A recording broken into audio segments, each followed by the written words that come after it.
Les saluts les gars, voilà, j'espère que vous allez bien. C'est toujours mon Hospital et là, vous êtes la chaîne de Monsieur le Russe 225. Donc, j'ai décidé comme ça de répondre aujourd'hui à quelques questions.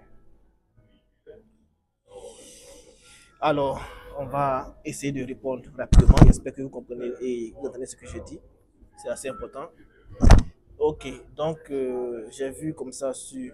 Excusez-moi aussi si je prends assez de temps pour ne pas faire des vidéos. Voilà, donc on règle quelques éléments là. Voilà, c'est assez personnel. Voilà, donc aujourd'hui, j'ai fait cette vidéo là pour répondre un peu à ceux qui ont laissé des messages sur YouTube. Voilà, parce que je n'ai pas répondu. Et il y a d'autres personnes aussi qui ont laissé des messages sur WhatsApp. Voilà, que je vais essayer de décortiquer un peu. Voilà, et suivez. Et si ce que je fais vous intéresse, essayez de vous abonner, essayez de liker, essayez aussi de partager les vidéos que je mets en ligne. C'est assez important. Ok, donc je vais commencer par les éléments qui sont sur YouTube. Donc, j'ai recensé quelques éléments que je vais essayer de répondre. Si vous aussi vous avez des préoccupations, voilà, vous pouvez laisser sur YouTube. Je vais essayer de récolter ces commentaires-là et essayer comme ça de vous répondre via des vidéos ou bien, voilà, pour ceux qui sont sur mon numéro WhatsApp ou ceux qui sont dans un groupe WhatsApp que je génère. Voilà, là-bas, je pourrais répondre aussi sans problème. Si je ne vous réponds pas sur YouTube, vous pouvez déjà écrire en inbox sur WhatsApp, c'est-à-dire dans le groupe WhatsApp. Voilà, je vais essayer de vous répondre. Ok, donc ici, voilà, il y a une personne qui m'a posé la question à savoir, bonjour monsieur, est-ce qu'il y aura des bourses d'études pour l'année prochaine? Voilà, ça c'est ce qui concerne la bourse de Russie. L'année prochaine, je crois que la personne parle de la rentrée de septembre 2025. Voilà, parce que c'est ça qui est la rentrée prochaine, c'est septembre 2025. Le 1er septembre 2025, les études ici en Russie commencent. Donc, je considère que, la personne n'a pas précisé, mais je considère que c'est pour la rentrée de septembre 2025. Donc, ce que vous devez savoir, c'est qu'actuellement, la bourse de Russie, la bourse du gouvernement russe, c'est-à-dire pour la coopération entre le gouvernement russe et les pays et les autres pays, c'est déjà terminé et les résultats commencent à sortir. Il y a d'autres qui ont reçu déjà leurs résultats. Il y a des pays qui ont vu leur date un peu prolongée pour que ces pays-là puissent déjà réussir à enregistrer les étudiants. Voilà, donc il y a des pays comme le Mexique, comme la Bolivie. Il y avait aussi les pays comme l'Éthiopie, la Tanzanie et tout ça. Là-bas, ils avaient reculé un peu la date pour que les étudiants puissent au moins s'enregistrer parce qu'ils étaient vraiment en retard.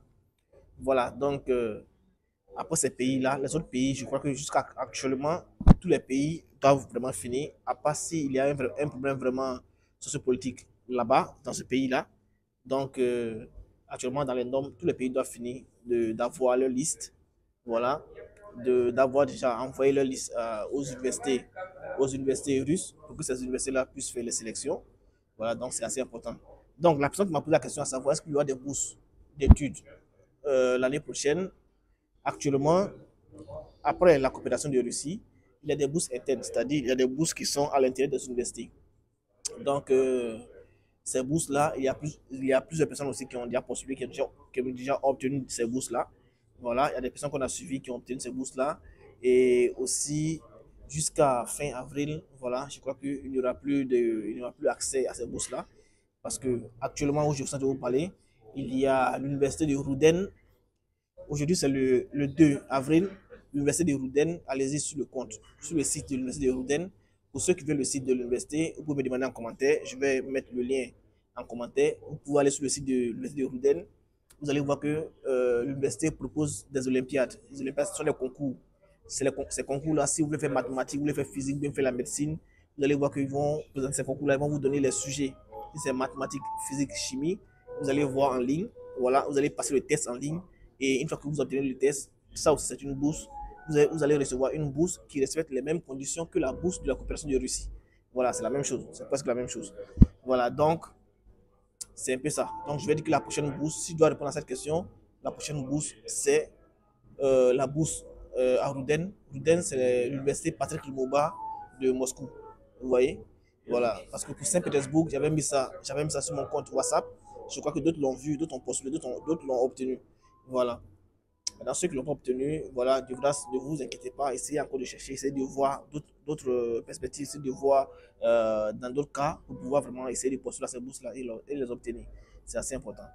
Voilà, donc, si vous avez besoin du lien pour l'Olympiade qui va se passer à Rouden, dans les normes, ça doit être en mars et avril. Mais si vous allez sur le site, vous allez voir la date exacte. Ok, donc je passe à la seconde question. Il y a une personne qui m'a dit, quand on dit vérifier par la mission de la Russie à l'étranger, j'aimerais savoir ce que ça veut dire. Dans les normes, quand vous postulez à une bourse, la bourse déjà c'est l'université, c'est le ministère russe qui l'organise. Donc quand vous envoyez par exemple comme ça des documents sur le site de l'université, sur le site de Russia, Study in Russia, c'est-à-dire le site qu'on vous a généré pour que vous puissiez au moins remplir et postuler là-bas. Lorsque vous envoyez, déjà, les organisateurs du site vérifient vos documents. Par exemple, on vous dit, vous devez mettre le dernier diplôme, vous devez mettre votre passeport. Voilà, ça c'est pour le premier tour. Maintenant, si vous mettez par exemple le dernier diplôme et que au lieu de mettre un passeport, vous mettez par exemple comme ça, vous mettez par exemple votre carte d'identité, le ministère qui gère la bourse va vérifier. Et quand ils vont vérifier, ils vont vous envoyer un message, un retour pour vous dire, en ce qui concerne votre passeport, vous n'avez pas mis votre passeport, vous avez mis votre carte d'identité. Voilà, donc on aimerait que vous mettez votre passeport. Vous voyez? Donc on vous envoie un message et vous reprenez, vous mettez le passeport. Et quand vous mettez le passeport, on vous dit que vos documents ont été vérifiés euh, par la mission de la Russie à l'étranger. Vous voyez? C'est fini.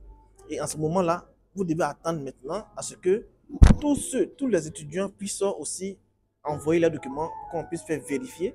Et lorsqu'ils vont vérifier pour tout le monde et que la date arrive à son terme, à ce moment-là, les documents qui ont été vérifiés avec succès vont maintenant commencer à compétir. Vous voyez? Donc, ça ne veut pas dire que vous avez été sélectionné ou pas, tout ça. Ça ne veut rien dire. C'est juste qu'ils ont vérifié, c'est tout. Après vérification, s'il n'y a pas d'erreur, vous allez maintenant, à la fin, compétir à la bourse de... une fois que tous les étudiants maintenant ont déjà inséré les documents et ont reçu aussi le même message, en ce moment-là, vous allez maintenant commencer à compétir à la bourse de Russie. C'est comme ça. Donc, il n'y a pas grand-chose à faire. Donc, ne vous inquiétez pas pour ça. Vous avez mis, ils ont vérifié. Donc, votre document est en train de compétir pour la bourse. Donc, vous devez attendre maintenant le résultat. Ok, j'espère que ça va. Maintenant, je vais passer à la troisième question.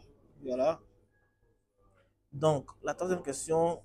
Bonjour monsieur, est-ce que c'est possible de candidater pour le niveau master avec une attestation de réussite de classe préparatoire? Bon, ça c'est la classe préparatoire, une classe préparatoire de combien d'années? Parce que la classe préparatoire, si par exemple comme ça vous faites la licence, voilà, un cycle court ou bien un cycle long, vous faites d'abord une classe préparatoire. Ça, c'est en licence.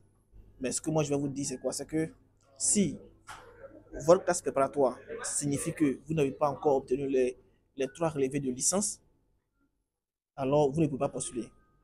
Mais si vous avez déjà obtenu les 3 relevés de licence et on vous a décerné comme ça un certificat, mais vous n'avez pas encore obtenu le diplôme, en ce moment-là, vous pouvez postuler avec. Et lorsque vous serez sélectionné, parce que si vous avez bien remarqué, les sélections, ça ne dépend pas vraiment du diplôme, ça dépend des relevés que vous avez. Donc, si vous avez déjà les 3 documents, c'est-à-dire les 3 relevés de notes, déjà, si vous avez déjà les 3 relevés de notes et un certificat, ou bien même si vous avez les 3 relevés de notes seulement, déjà, vous pouvez déjà compétir, vous pouvez déjà envoyer vos documents en ligne pour pouvoir participer à la bourse. Et quand vous êtes sélectionné, on a eu plusieurs étudiants comme ça. Et quand vous êtes sélectionné, vous serez maintenant obligé de fournir quoi? De fournir un diplôme pour pouvoir chercher à avoir un visa à l'ambassade. Comprenez? Parce qu'ils vont vérifier vos documents. Tous ceux qui sont sélectionnés, après, on leur dit vont envoyer maintenant les documents que vous avez mis en ligne pour qu'on puisse vérifier. Et en ce moment-là, si vous avez récupéré votre diplôme, vous l'ajoutez et vous allez présenter.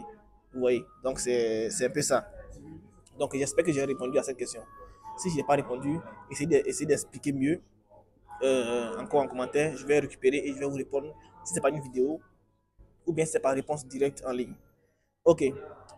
Donc, je passe à la question suivante qui dit: Salut, est-il toujours possible de soumettre ces documents pour la première étape ou encore la date limite si elle n'est pas encore passée? Est-il possible de soumettre ces documents pour la première étape ou encore la date limite si elle n'est pas encore passée? Bon, déjà, je ne connais pas votre pays. Et si vous êtes en Éthiopie et tout ça, ça aussi, je crois que la date est déjà passée. Donc, si vous n'avez pas encore soumis vos documents pour la première étape et tout ça, sachez que c'est déjà tout le temps. Essayez d'attendre l'année prochaine pour le concours de l'année prochaine, c'est-à-dire qui va s'ouvrir entre octobre et décembre pour la rentrée de septembre 2026. Voilà, donc on va passer comme ça.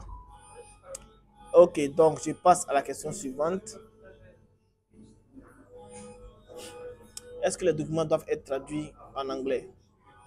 En ce qui concerne la bourse de Russie, déjà pour postuler, vos documents doivent être soit en français ou en anglais. Maintenant, lorsque vous allez finir de postuler, lorsque vous allez passer la première étape au niveau national, maintenant, ils vont envoyer vos documents aux universités russes. En ce moment-là, pour la seconde étape, vous devez maintenant traduire vos documents en russe parce que c'est plus votre état, c'est plus votre pays qui va visionner, mais c'est pour envoyer aux universités russes. Voilà, donc là maintenant, vous devez maintenant traduire vos documents euh, à l'ambassade pour pouvoir générer sur la seconde partie pour qu'on puisse envoyer aux universités russes. Donc vous devez traduire vos documents en langue russe. Voilà, traduit, notarié et certifié. Ok, donc je crois que j'ai répondu à la question. Si je n'ai pas répondu, vous pouvez déjà écrire en commentaire. Je vais comme ça reprendre l'explication. Voilà. Il y a quelqu'un qui dit oui, moi aussi je suis en RDC et je vis actuellement dans notre vie. Est-ce possible de contacter pour avoir les informations? Bien sûr, vous pouvez contacter. Quand vous allez sur le site, vous allez sur votre site pour pouvoir vous enregistrer. À gauche, il y a le contact de l'ambassade, le numéro et le mail. Vous pouvez les écrire. Ils vont comme ça essayer de vous répondre. Voilà, donc je vais m'arrêter là et puis je vais faire une seconde vidéo pour continuer pour que je puisse finir ça rapidement. À plus les gars.